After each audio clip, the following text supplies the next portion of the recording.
देश में वैक्सीन बनते देखी तो सिर्फ 140 करोड़ हिंदुस्तानी तक नहीं पहुंचाया, 160 राष्ट्रों तक पहुंचाकर अपनी वैश्विक जिम्मेदारी वैक्सीन मैत्री के माध्यम से हमने पूरी की। कि जब मैं रविंद्र भैया को, बाबूलाल जी को और मैं हमारे जो अध्यक्ष हैं महानगर के वरुण जी को बोलना चाहूंगी, मुझे इतने वर्ष हो गए इन सीनियर्स के साथ काम करते करते, लेकिन हमने जैसे इनको काम करते देखा, झोला उठा के एक गांव से दूसरा गांव, एक शहर से दूसरा शहर, ऐसे तिनका तिनका जोड़ कर ये पार्टी बनी है। आज तो हमारा सौभाग्य है कि मीडिया के भाई बंधु यहाँ आए हैं।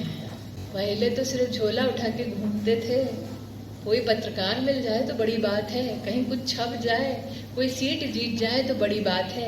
ऐसे दिन हमारे वरिष्ठतम नेतृत्व ने देखे हैं और उसी संघर्ष से संगठन की ये ताकत बनती है। और इसीलिए जब रविंद्र जी ने कहा कि ध्यान हमेशा केंद्रित रखो कि प्रदेश का, राष्ट्र का उत्थान कैसे हो, ये वो अनुभव बोलता है। क्योंकि और किसी पार्टी में आपसे कहा जाएगा अपने नेतृत्व को आगे कैसे बढ़ा सकते हैं उसकी चिंता करो, ये एकमात्र संगठन ऐसा है जो कहता है राष्ट्र आगे कैसे बढ़ेगा उसकी चिंता करो। दल से बड़ा देश, व्यक्ति से बड़ा देश।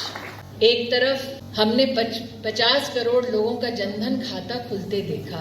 कभी किसी ने जीवन में सोचा था कि वो गरीब जिसके चेहरे पर बैंक किवाड़ बंद कर देता था, उस गरीब के घर पर चल के बैंक का बाबू आएगा और उसका खाता खुलवाएगा? कभी सोचा था?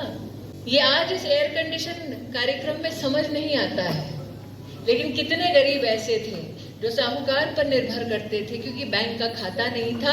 50 करोड़ हिंदुस्तानियों का बैंक का खाता खुलवाया, 40 लाख करोड़ रुपया भारत की तिजोरी से उनके बैंक के खाते में गया। ये भारतीय जनता पार्टी नित एनडीए सरकार की उपलब्धि नहीं, ये मानव सेवा का कार्य मोदी ने किया है।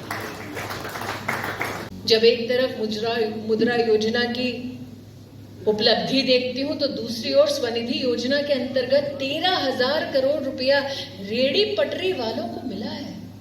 कभी जीवन में बैंक आकर उनको कोई लोन देता था? नहीं देता था।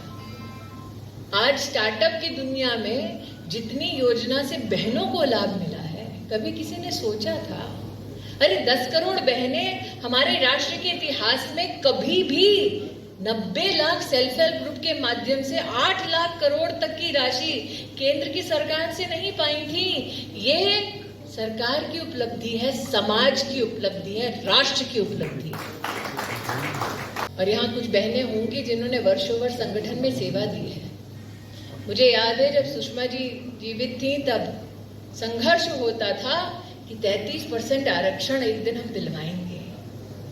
और जब पार्लियामेंट की नई बिल्डिंग की व्यवस्था राष्ट्र को समर्पित हुई तो हम गौरवान्वित हुए कि जो पहली उसमें कार्रवाई की गई, जो पहला बिल पारित किया गया, वो 33% आरक्षण का बिल महिलाओं के लिए पारित किया गया। लेकिन सिर्फ सत्ता में नहीं, सेवा में भी महिलाओं की भागीदारी बढ़ी।